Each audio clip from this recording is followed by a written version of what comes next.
Cuando estaba en el noviciado, primer año de la vida religiosa, ya por el año 99, a fines comenzaba el jubileo del año 2000, de ahí la gracia de poder ir a Tierra Santa. Llegó a mis manos este libro, no exactamente porque me lo compré después, pero este autor y estos libros, de San Juan de la Cruz, ¿no? Se nos hacía leer La Noche Oscura, subía a Monte Carmelo. Y para mí, con 18 años, tampoco era tan pequeño, se me abrió un mundo nuevo, ¿no? Y recuerdo esa sensación de decir, ¿por qué nadie nunca me dijo que existía este mundo interior? Hace 18 años que piso esta tierra y nadie me habló de ese mundo jamás. Así jamás. Sí, que había que rezar, que había que portarse bien, el cielo, Dios, por supuesto, pero que había un mundo interior con esa profundidad, esas reglas, por así decirlo, esa seriedad con la cual justamente un gran teólogo como San Juan de la Cruz, doctor de la Iglesia, se lo toma, como lo explica, jamás lo había escuchado y realmente me ayudó muchísimo. Y es algo, me parece, que en esto de prepararnos para los ejercicios espirituales que estamos por empezar ahora los primeros días de marzo, puede servirnos tener presente, ¿no? Porque, en definitiva, la vida interior es lo que hace al hombre ser tal. Santo Tomás va a decir, Santo Tomás de Aquino, pero digo, más allá que es un teólogo y puede sonar como mucha teología, lo que dice es muy sencillo, muy profundo, que el hombre es algo según su parte principal. O sea, nosotros, si queremos, podemos descubrir minerales en nosotros. Y yo no voy a decir que soy un mineral, ¿no? También hay cosas animales, pero no voy a decir que soy un animal a seca, soy un animal racional, que es mucho más que eso, ¿no? Por eso es que él dice, los hombres se tienen en lo que verdaderamente son aquellos que ven como lo primordial, lo principal, la parte racional y como secundario, la naturaleza sensible. Porque lo principal en nosotros es esa parte racional, espiritual. Y cita a San Pablo, que lo llama justamente a esta parte del hombre espiritual, el hombre interior, Romanos 7:22, Efesios 3:16. Y a lo segundo, el hombre exterior, 2 Corintios 4:16. Reconozcamos entonces que tenemos un mundo interior que muchas veces pasa desapercibido, que no le damos importancia. Es más, en un mundo que tanto habla de lo exterior, que tanto nos lleva a derramarnos hacia afuera. Esa gran cita de Bernanos, citada por el cardenal Sará en el libro Dios o Nada, dice así: no se comprende absolutamente nada de la civilización moderna si antes no se admite que es una conspiración universal contra nuestra vida interior. Eso es la civilización moderna. Ya en el siglo pasado, mediados del siglo pasado, un poco antes, de ciertos autores de mis tierras, uno, Hugo Guas, un gran escritor católico, el otro de Chile, yo soy argentino, pero el San Alberto Hurtado, escandalizados ellos por las novedades, el cine, esto, las revistas, cómo quitaban vida interior. ¿Qué dirían ahora? Se dice, por ejemplo, que lo que antes era un diario íntimo de una quinceañera, ahora es una red social. ¿Cómo ha cambiado todo? Tenemos que cultivar esa vida interior. Tenemos que descubrirla. ¿Por qué? Porque es allí donde se da nuestra relación con Dios.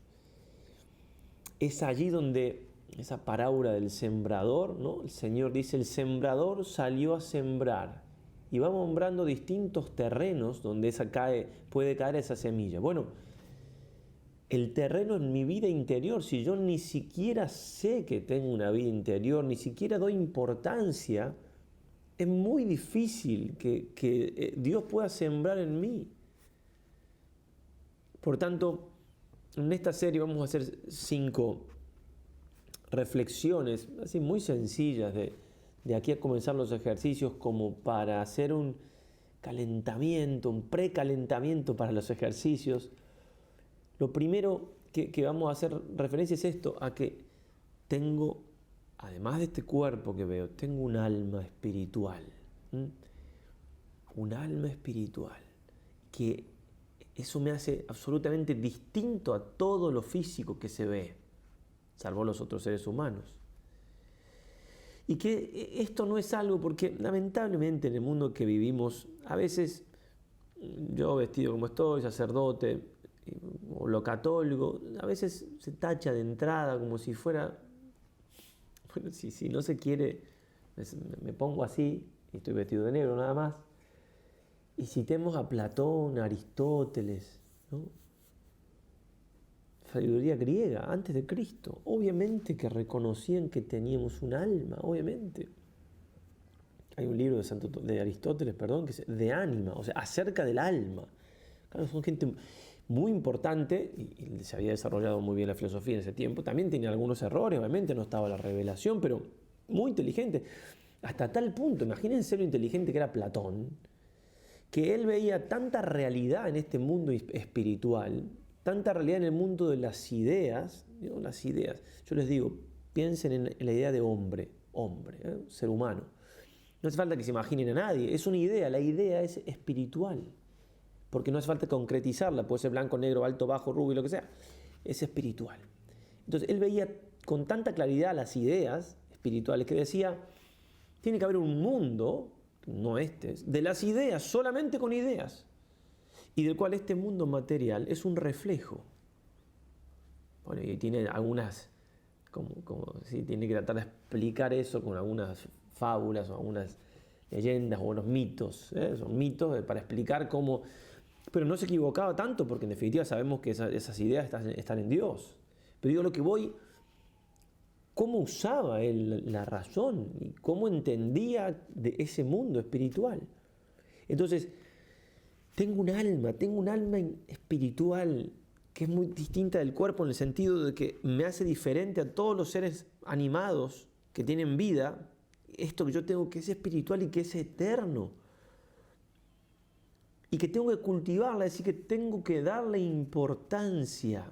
Tanto se da importancia a lo físico, no tiene nada de malo, pero sí puede estar desordenado si le doy tanta importancia a lo físico y nada de importancia a lo espiritual.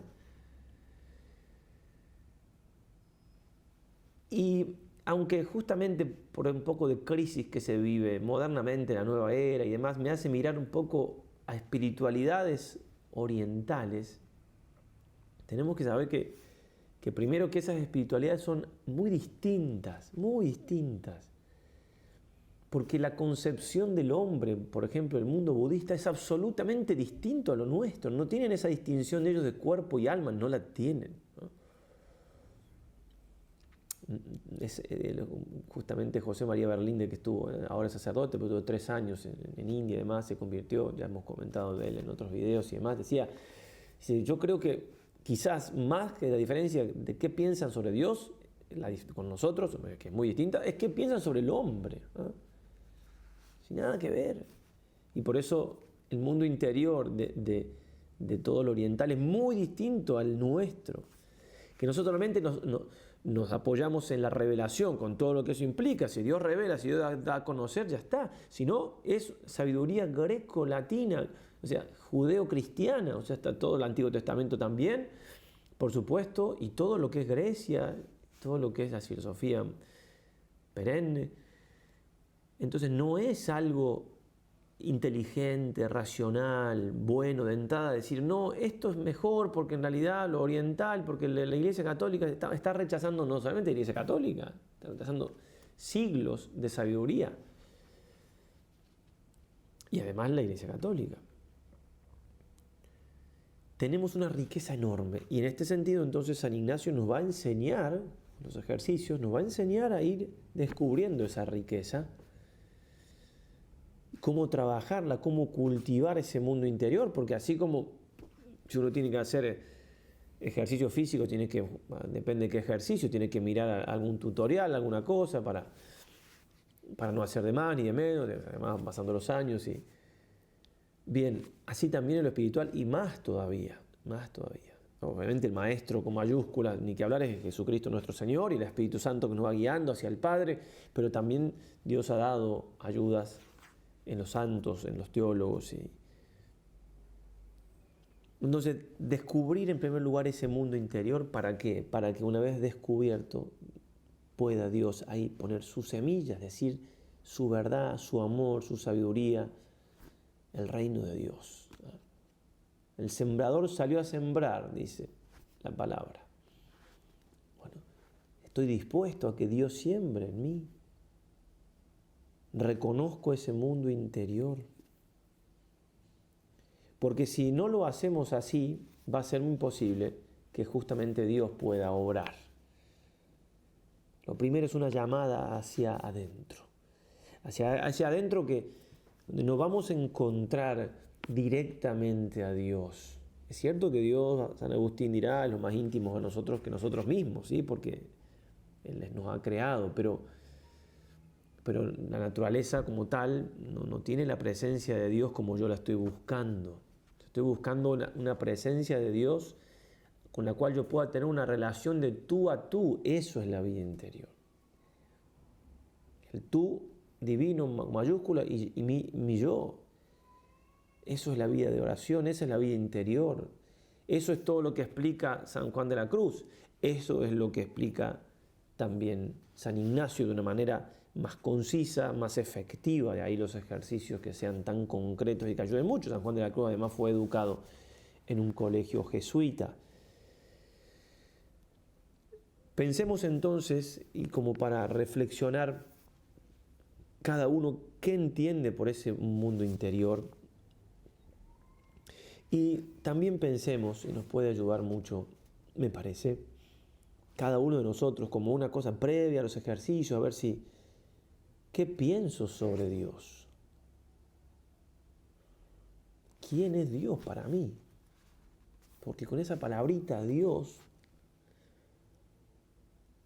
uno puede estar entendiendo que todo es Dios, que todo es divino y si yo pienso que todo es Dios, nada es Dios. Si yo pienso que todo es divino, eso es una especie de ateísmo, aunque no me dé cuenta. Porque le estoy poniendo un nombre a algo que no lo es. Y como Dios es distinto a todo esto,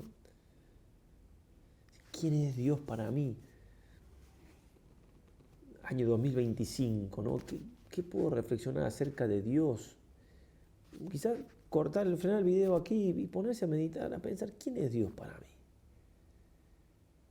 Y si se quiere, la primera pregunta, ¿es algo o es alguien? Porque hay otra vez, si tengo algún prejuicio, si con la iglesia, volvemos que yo no soy un cura, Aristóteles, Platón, volvemos ahí, o cuántas otras personas importantes, inteligentes de la historia de la humanidad han visto a Dios como alguien y no como algo. Porque es irracional, contra el uso de la razón, de que yo pueda existir y sea inteligente, personal, y quien me creó no. Vamos a hacer ahora una apologética de por qué Dios existe, porque se podría hacer tranquilamente, pero no nos daría el tiempo aquí. Pero yo entiendo que si estás viendo este video, alguna idea de Dios tienes, pero ¿quién? El tema es dar ese paso de un Dios que a lo mejor lo tengo como algo, o quizás no en la teoría, pero sí en la práctica, porque si es alguien tengo que comunicarme con Él. Y a lo mejor para mí, si me preguntan, en el caso mío no digo, pero para ti te preguntan ¿quién es Dios? No, sí, es alguien, sí, es alguien, qué sé yo, no sé, estará allá. Bueno, pero si es alguien y yo no tengo ningún trato con Él, entonces, y así no es Dios. Porque aunque uno podría llegar usando la razón, ¿no? La inteligencia, sí, bueno, no hay efectos sin causa, o ahora por medio de la ciencia, ¿no? La ciencia cómo aprovecha la ciencia buena, cuántos La gran mayoría de los premios Nobel, grandísimos, 93%, los premios Nobel de física, todas las ciencias exactas son teístas. Ven a Dios, entonces ven, no puede haber esta perfección sin que haya una inteligencia. Bien, pero además de eso, tenemos la revelación, y aquí hay otra cosa a tener en cuenta, y es el hecho de que Dios se ha dado a conocer. Justamente como es alguien y por tanto ama, nos ama. Y el que ama quiere comunicarse con el amado, eso es propio del amor. Es más, sabemos que Dios es amor. Dejémoslo. Si no entendemos cosas en el sentido que me suenan mal, dejémosla, vamos con lo básico. Dios es amor, Dios crea por bondad, se quiere comunicar con nosotros y se ha dado a conocer. Porque, aunque muy cierto es que Santo Tomás dice, ¿no?, que de Dios es mucho más lo que desconocemos que lo que conocemos. Y quien más conoce de Dios, quien más sabe que lo conoce poco. O sea, que Dios está más allá, es infinito. No nos va a alcanzar toda la eternidad para conocerlo. Nos supera. Sin embargo, sabemos quién es porque se ha revelado. Es decir, que falta muchísimo. Las cosas más importantes las sabemos. Dios se ha dado a conocer, ha elegido un pueblo. En Abraham ha elegido un pueblo y se ha empezado a revelar. Y la plenitud de la revelación es Jesús, su Hijo. Y ahí Jesús nos ha enseñado que Dios, sin dejar de ser uno, por supuesto, es trino. Es Padre, es Hijo y es Espíritu Santo. Y ahí está la humildad que pide la fe. ¿Le creo a Dios o no le creo lo que ha revelado? Porque que la existencia histórica de Jesús es una cosa tan evidente, ¿no?, de Julio César, ¿no?, emperador romano y todo lo que quiera. El escrito más antiguo que existe es del siglo IX, es una copia de una copia de una copia de una copia de 12 siglos, 13, de Jesucristo nuestro Señor, un carpintero de Nazaret, de un pueblito, de un pueblo sometido a los romanos. En la década del 60 ya hay, o sea, del 60, del 60, o sea, primer siglo, ya hay escritos casi contemporáneos. Ya había muerto hacía muy poquito el Señor. O sea, la existencia de Jesús de Nazaret es comprobadísima. Entonces hubo un hombre que se dijo Dios, que murió en la cruz, que resucitó y que que transformó el mundo. Entonces, una pregunta que yo puedo seguir haciendo es: ¿quién es Jesús para mí? Jesús fue un profeta. Fue nada más que un profeta el Señor. Porque si yo digo que es un profeta y sus seguidores que han dado la vida por él dicen otra cosa, y él mismo dice otra cosa del mismo, y lo mataron por decir otra cosa del mismo, probablemente me esté equivocando, ¿no? Jesús no es un profeta, es Dios hecho hombre, es mucho más. Es un profeta, pero es mucho más que un profeta. El Padre y yo somos uno. Claro que hay que tener humildad porque la Trinidad no la llegamos a entender. Bendito Dios que no la entendemos del todo. Un Dios que yo puedo entender no me atrae. Es un Dios que me supera, me fascina. Y es lo que mueve nuestra esperanza al cielo, ¿no? Estamos en el jubileo de la esperanza, poder conocer y amar a Dios. Te dejo entonces hasta aquí para no hacerlo tan largo con estas reflexiones. ¿Quién es Dios para mí con el que yo tengo que tener ese trato? ¿Quién es Jesús, que es el que me enseña quién es Dios y demás? ¿Quién es? Y quizás termine el video y preguntarle, animarme a hablar con Él. Dios responde, hagan la prueba. No como nosotros a veces esperamos con un milagro, pero tiene sus modos y nos escucha. Y todo esto porque queremos descubrir y darle importancia a la vida interior. Mi vida interior va a pasar por ese trato con Jesús, por ese trato con Dios Padre, y dándole importancia a nuestra vida interior, podemos justamente descubrir que así vamos a llegar a ser buenos. ¿Sí? Si esto que les digo les suena medio complicado, no lo tomen. Pero el mismo texto que citaba Santo Tomás va a decir: los buenos aprecian en sí mismos como lo principal la naturaleza racional, el hombre interior. Y según esto creen ser lo que en realidad son. ¿Qué soy yo? Soy sobre todo esto, un hombre, un ser interior. Por eso soy distinto a todo lo demás que está creado visible. Y también sigue y dice: por el contrario, los malos tienen por principal su naturaleza sensible y corporal, o el hombre exterior, lo que constituye un gran error. De ahí que al no conocerse rectamente no se aman verdaderamente a sí mismos. Como no se conocen, no se aman verdaderamente, sino que aman lo que creen falsamente que son. O sea, si yo creo falsamente que soy, ¿qué? Si creo falsamente que soy sensibilidad, me voy a amar falsamente porque no soy eso, soy mucho más. Los buenos, conociéndose bien, se aman de verdad. Es decir, que la vida interior hace que nos amemos verdaderamente y que podamos desde ahí recibir el reino de Dios, recibir esa semilla y tener ese trato íntimo con el Señor. Hubo alguien que en el Evangelio se dice 2 veces que guardaba todas las cosas en su corazón, es María Santísima. Pidámosle a ella, nuestra Madre del Cielo, la gracia. Padre de Jesús, ya hablaremos un poquito de ella en estas charlitas. Si tengo fe, si creemos en ella, si nos ayude a guardar las cosas en el corazón, a comenzar a tener vida interior. Dios los bendiga. Ave María y adelante. Dentro de unos días tenemos la próxima, son 5. Lo más sencilla que se pueda, para ver si podemos hacer esta preparación, ¿sí? Dejar el terreno preparado para esa semilla que va a poner Dios en estos ejercicios, que va a ser su reino, su amor, su vida en nosotros. Y si ya lo tenemos, hará que esto crezca, germine y dé muchísimo fruto.